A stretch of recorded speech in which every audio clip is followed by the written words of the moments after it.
Bismillahirrahmanirrahim. Assalamualaikum warahmatullahi wabarakatuh. Pada video kali ini saya akan menjelaskan tentang ketiga konstruksi dan ketiga perhotelan. Yang pertama, ketiga konstruksi. Pada ketiga konstruksi kita akan membahas beberapa poin-poin dasar pada video kali ini. Yang pertama yaitu ada dari konsep ketiga sendiri. Seperti yang kita ketahui bahwa ketiga ini dimana suatu upaya yang berorientasi kepada keselamatan dan kesehatan para pekerja guna untuk meminimalkan potensial hazard yang ada di lingkungan kerja selama jam kerja tersebut itu berlangsung. Ketiga ini merupakan tujuan dimana untuk mengurangi terjadinya kecelakaan kerja dan penyakit akibat kerja dimana guna untuk meningkatkan produktivitas para pekerja. Selanjutnya yaitu ada karakteristik dari kegiatan konstruksi. Seperti kita ketahui bahwa bidang konstruksi ini merupakan salah satu bagian pekerjaan yang memiliki risiko tinggi terjadinya kecelakaan kerja atau penyakit akibat kerja. Dalam kegiatan konstruksi ini meliputi memiliki masa kerja yang sangat terbatas, kemudian melibatkan jumlah tenaga kerja yang sangat besar, jumlah tenaga kerja yang sangat kasar, seperti itu tidak memiliki kemampuan atau non skill. Kemudian memiliki intensitas kerja yang tinggi, bersifat multidisiplin dan multicraft. Kemudian menggunakan peralatan kerja yang sangat beragam atau sangat banyak. Kemudian memerlukan mobilisasi yang tinggi pada peralatan, material, atau bahkan pada tenaga kerjanya. Selanjutnya yaitu ada sebab kecelakaan pada bidang konstruksi. Terbagi menjadi tiga. Yang pertama yaitu ada faktor teknis, faktor organisasi, dan faktor pekerja. Pada faktor teknis ini meliputi material atau bahan-bahan, kemudian peralatan dan lingkungan kerja itu sendiri. Kemudian pada faktor organisasi meliputi pemilihan alat pelindung diri yang tidak tepat, kemudian pelatihan yang tidak memadai terkait bagaimana praktik dari ketiga itu sendiri, dan kurangnya pengawasan dari supervisi. Selanjutnya yaitu ada faktor pekerja. Yang pertama yaitu bagaimana tindakan tidak aman yang dilakukan oleh para pekerja, kemudian kurangnya pengalaman pekerja tersebut, dan kegagalan dalam penggunaan alat pelindung diri. Seperti selanjutnya yaitu ada standar OSHA atau Occupational Safety and Health Administration, di mana mengemukakan bahwa kecelakaan kerja utama dalam bidang konstruksi itu sering terjadi pada seperti jatuh dari ketinggian, kemudian jatuh dari perancah, dan kecelakaan akibat gedung runtuh. Adapun dasar hukum dari ketiga konstruksi, yang pertama yaitu Undang-Undang Nomor 1 Tahun 1970, kemudian yang kedua yaitu Peraturan Menteri Tenaga Kerja Nomor 1/1980 tentang kewajiban administrasi teknis ketiga dan kewajiban teknis ketiga bagi pelaksana konstruksi atau kontraktor. Kemudian ada surat keputusan bersama Menteri Tenaga Kerja dan Menteri Pekerjaan Umum nomor KEP 174/1986 dan nomor 104/KTPS/1986 yang terdiri dari tiga. Yang pertama yaitu ada pengawasan fungsional dari Devnakertrans dan Departemen Pekerjaan Umum. Kemudian ada kewajiban setiap pengurus atau pemimpin pelaksanaan pekerjaan atau bagian pekerjaan pelaksana dari syarat-syarat ketiga. Kemudian ada pedoman pelaksanaan tentang keselamatan dan kesehatan pekerja pada bagian kegiatan konstruksi. Kemudian ada unsur yang terkait dalam proyek konstruksi seperti ada pemilik, konsultan, pelaksanaan konstruksi, tenaga kerja, ada masyarakat, lembaga pengelolaan, lembaga keuangan, lembaga perizinan, dan lembaga internal. Selanjutnya yaitu sarana bangunan. Nah, sarana bangunan yang digunakan dalam proyek konstruksi di mana semua instalasi atau peralatan pendukung kegiatan tahapan konstruksi mulai dari kegiatan pelaksanaan sampai dengan serah terima masa pemeliharaan dan perawatan. Kemudian ada beberapa sarana bangunan. Sarana bangunan yang pertama yaitu ada lift barang, lift orang, instalasi listrik, instalasi penyalur petir, instalasi tata udara atau ventilasi, kemudian ada ekskavator, kren, mobil dozer, ada tiang pancang, dan alat pengangkut atau truk. Nah, tujuan dari sarana bangunan ini di mana untuk meminimalisasi terjadinya risiko dan kecelakaan kerja hingga mencapai zero insiden. Selanjutnya yaitu pengawasan dari ketiga konstruksi di mana meliputi pengawasan dari proses perencanaan pekerjaan konstruksi, persiapan kegiatan konstruksi, kemudian melakukan pemantauan pengadaan kontraktor hingga menyiapkan dokumen dalam rangka LSLF dan studi kasus. Pada pengawasan ketiga konstruksi ini juga memiliki karakteristik yang pertama yaitu mempunyai mekanisme terkait administrasi teknis ketiga yang wajib dilaksanakan oleh pelaksana konstruksi, kemudian bersifat wajib lapor bagi pekerjaan dan proyek konstruksi tersebut. Kemudian terdapat akte pengawasan ketenagakerjaan tempat kerja konstruksi, dan pelaksana dari konstruksi itu juga harus memahami tanggung jawab ketiga kepada pekerjaannya. Kemudian pekerjaan konstruksi bangunan wajib dilaporkan oleh pelaksana kepada pihak seperti Dinas Tenaga Kerja, pemerintah kabupaten atau kota, kemudian melakukan pencatatan atau registrasi.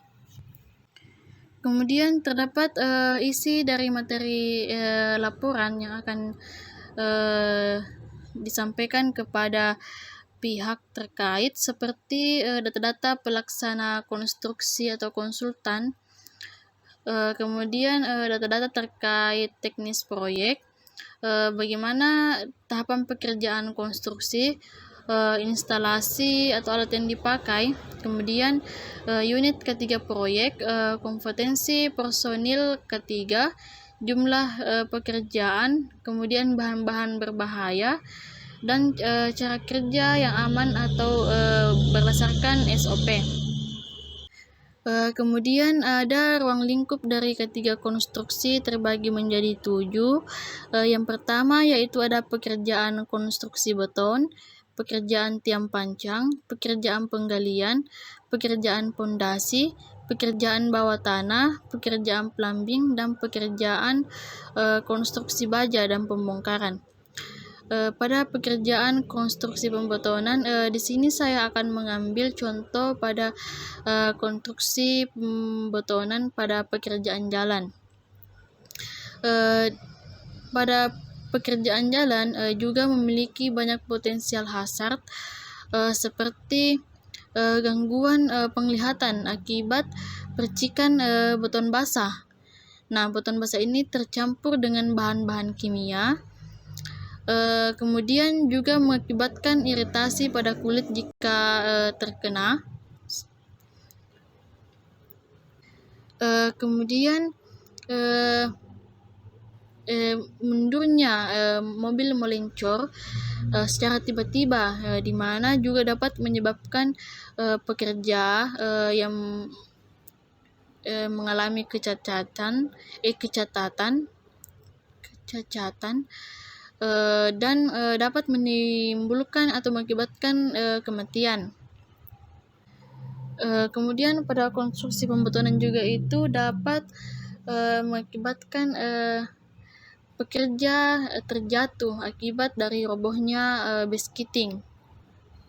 Kemudian ada pekerjaan tiang pancang, di mana pada pekerjaan tiang pancang ini juga memiliki potensial hazard, di mana salah satunya yaitu postur tubuh yang tidak ergonomis. Selanjutnya ada pekerjaan penggalian. Pekerjaan penggalian ini juga memiliki potensial hazard seperti robohnya tempat galian. Kemudian di situ juga dapat menyebabkan pekerja tertimbun dari bahan galian tersebut. Kemudian ada pekerjaan pondasi, pekerjaan bawah tanah sama seperti dengan pekerjaan penggalian. Kemudian pekerjaan plumbing. Nah, pekerjaan plumbing ini seperti dapat mengakibatkan seseorang pekerja yang dapat mengakibatkan tangan tersebut atau jari-jari tersebut itu terpotong akibat dari peralatan yang tidak digunakan. Hal tersebut itu dapat mengacu akibat pekerja yang tidak menggunakan alat pelindung diri. Kemudian juga alat yang digunakan itu juga tidak sesuai standar. Selanjutnya itu ada pekerjaan konstruksi baja dan pembongkaran. Dari berbagai kegiatan konstruksi, di mana tidak jauh berbeda dengan potensial hazardnya, di mana dominan sangat sering terjadi karena postur tubuh pekerja yang tidak ergonomis. Kemudian bagaimana kepatuhan pekerja juga itu menggunakan alat pelindung diri. Berdasarkan kegiatan konstruksi itu juga terdapat 5 hierarki pengendalian. Yang pertama yaitu ada eliminasi, kemudian ada substitusi, rekayasa engineering, kemudian pengendalian administratif, dan yang terakhir itu alat pelindung diri. Selanjutnya yaitu ketiga perhotelan.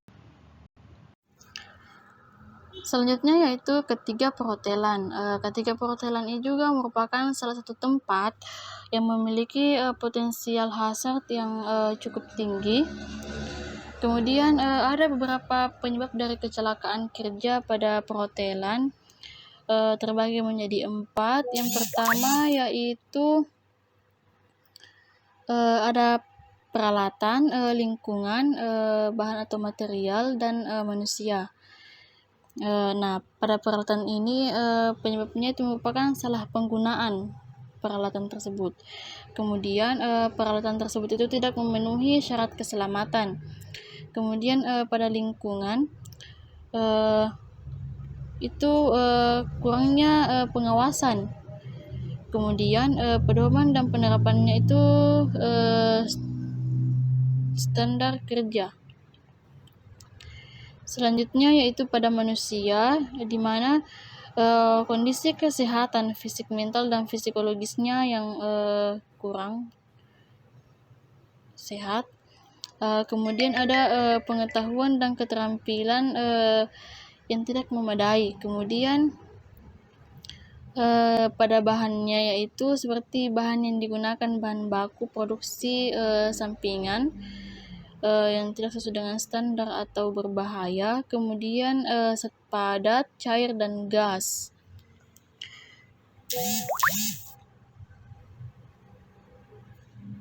Selanjutnya yaitu ada ruang lingkup dari ketiga perhotelan. Yang pertama yaitu front office, pemasaran, housekeeping, personalia, food and beverage, keuangan, engineering, training, laundry, dan keamanan.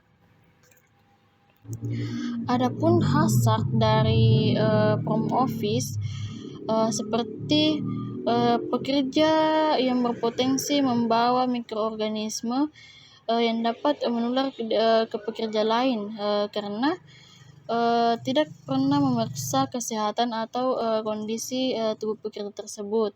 Kemudian postur tubuh kerja yang tidak ergonomis pada saat melayani tamu dan menulis data-data tamu tersebut.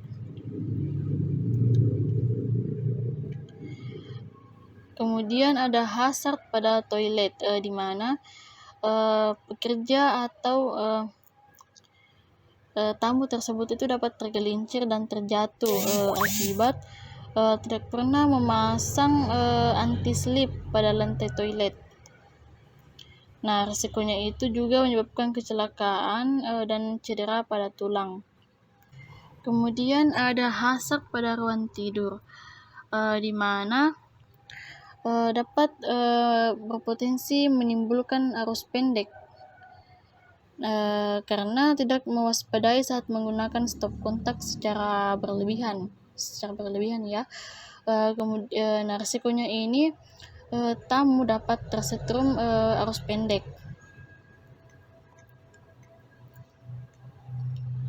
Selanjutnya yaitu hazard pada ruang pertemuan seperti gangguan pendengaran akibat kebisingan pemutaran musik dengan volume keras pada saat pesta. Kemudian ada hazard pada ruang dapur di mana timbulnya gangguan pendengaran akibat kebisingan pada saat menyalakan exhaust saat memasak. Kemudian terjadinya luka bakar akibat air panas pada saat memasak dan luka pada saat memotong bahan makanan. Kemudian cedera pada tulang atau keseleo akibat terjatuh dan tergelincir pada ruang dapur tersebut karena tidak memasang anti-slip pada lantai. Selanjutnya hazard pada ruang makan, di mana dapat menimbulkan luka iris pada saat ceroboh dalam menggunakan alat makan. Sama dengan hazard di restoran, luka iris ya. Kemudian ada hazard pada area parkir, di mana dapat menyebabkan gangguan kesehatan akibat getaran. Nah, getaran yang berlebihan akibat dalang rusak dan berlubang. Kemudian ada hazard pada housekeeping seperti penyakit kulit dan pernapasan, pencernaan akibat terpaparnya bahan kimia melalui kulit, inhalasi, dan pencernaan pada saat membersihkan jendela dan lantai itu menggunakan bahan-bahan kimia ya. Kemudian ada penyakit muskuloskeletal di mana menyebabkan itu bahaya karena postur tubuh kerja yang tidak ergonomis seperti pada saat membersihkan ruang tidur. Kemudian ada hazard pada engineering di mana resikonya itu dapat tersetrum tegangan listrik yang tinggi pada saat melakukan pemeriksaan genset dan AC. Kemudian terdapat gangguan pendengaran akibat suara bising pada saat melakukan pemeriksaan hidran dan genset. Seperti yang telah tadi kita ketahui bahwa hazard terbagi menjadi 4 pada perhotelan. Yang pertama itu ada manusia, lingkungan, peralatan, bahan atau materialnya. Kemudian ada juga bentuk potensial hazard pada Ketiga, perhotelan, di mana terbagi menjadi 5. Yang pertama yaitu faktor fisik, yang berupa agen atau faktor di mana keadaan tempat kerja yang menyebabkan bahaya pada pekerja, termasuk dalam bahaya akibat benda berat seperti tajam, atau tekanan pada bagian engineering yang menyebabkan kelelahan. Kemudian ada faktor kimia. Nah, faktor kimia ini disebabkan oleh paparan bahan-bahan kimia pada seperti bahan kimia pada larutan pembersih. Kemudian ada faktor biologis yang disebabkan oleh organisme seperti virus, kuman, bakteri, dan parasit. Kemudian faktor fisiologis atau faktor ergonomi. Faktor ergonomi ini seperti postur tubuh pada saat bekerja yang tidak ergonomis, yang dapat menyebabkan contohnya sakit pinggang dan sakit pada tulang belakang. Kemudian ada faktor fisikososial, di mana ditimbulkan dari seperti pekerja yang stres.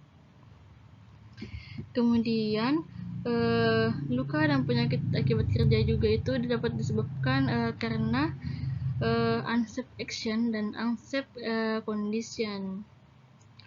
Nah, unsafe action ini seperti pekerja yang tidak menggunakan APD, dan unsafe condition itu seperti kondisi lingkungan atau peralatan yang digunakan itu mengalami kerusakan atau berbahaya terhadap kesehatan dan keselamatan.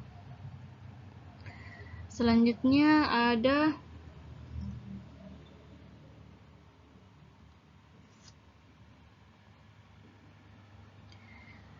pengawasan dari ketiga perhotelan.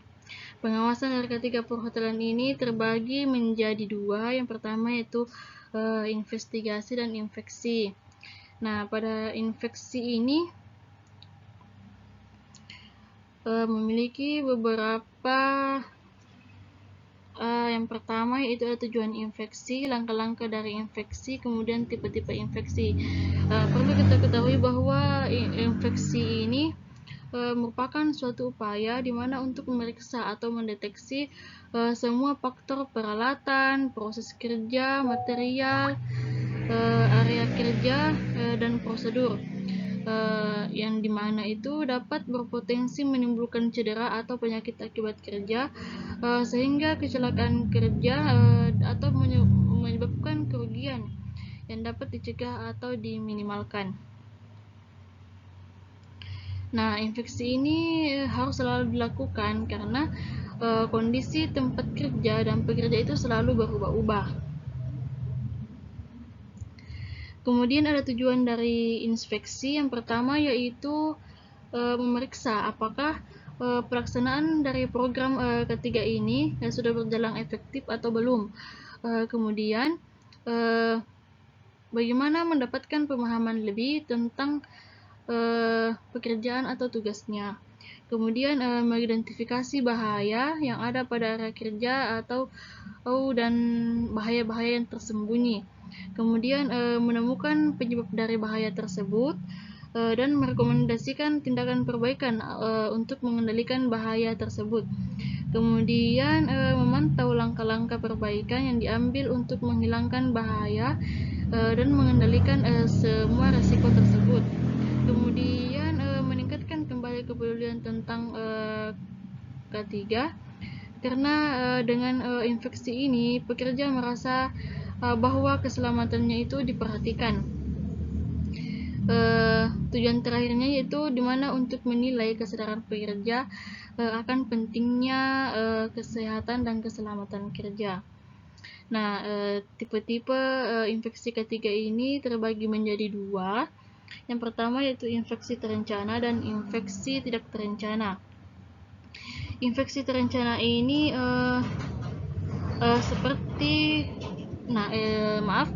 infeksi terencana ini terbagi menjadi 2. Yang pertama yaitu infeksi rutin atau umum, kemudian ada infeksi khusus ya.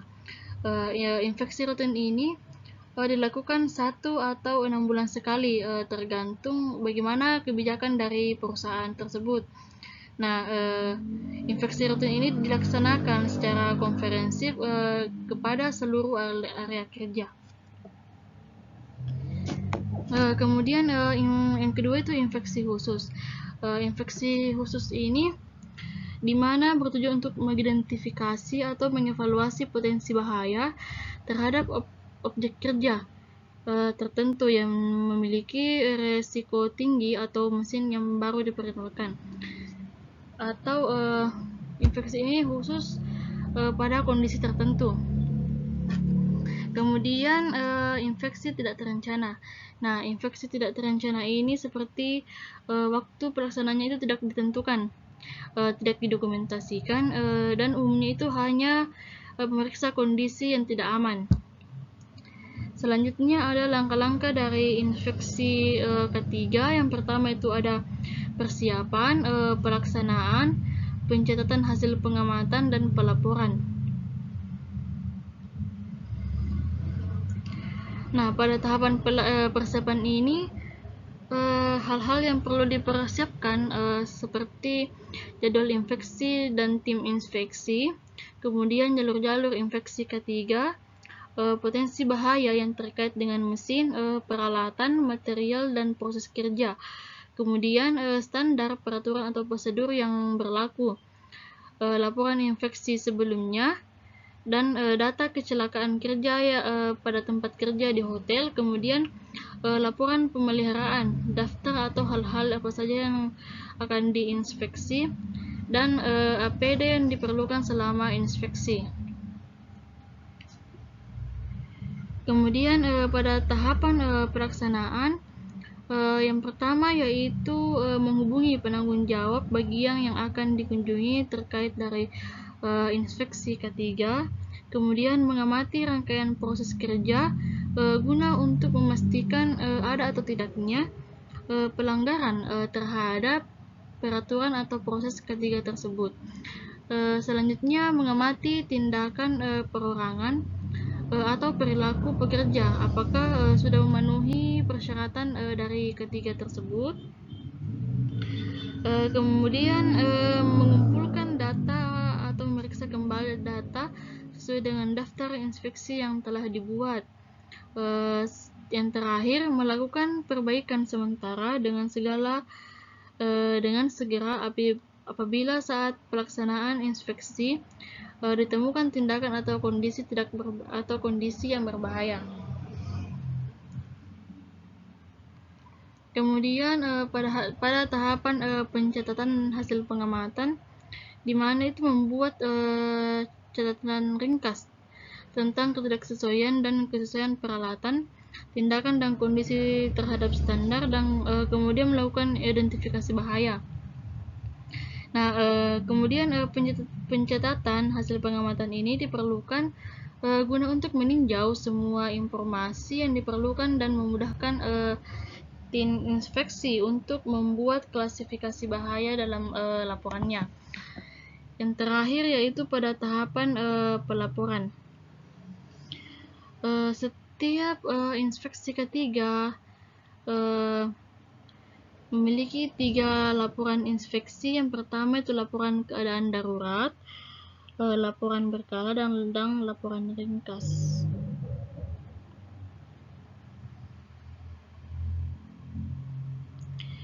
Nah, pengawasan ketiga perhotelan itu juga ada investigasi, di mana selain melakukan inspeksi, kita juga melakukan investigasi ketika kecelakaan terjadi, seperti kejadian kematian di tempat kerja, semua kecelakaan kecil yang dapat berakibat fatal, dan semua kecelakaan yang mengharuskan pekerja dirawat lebih dari 24 jam, dan semua kejadian yang berbahaya.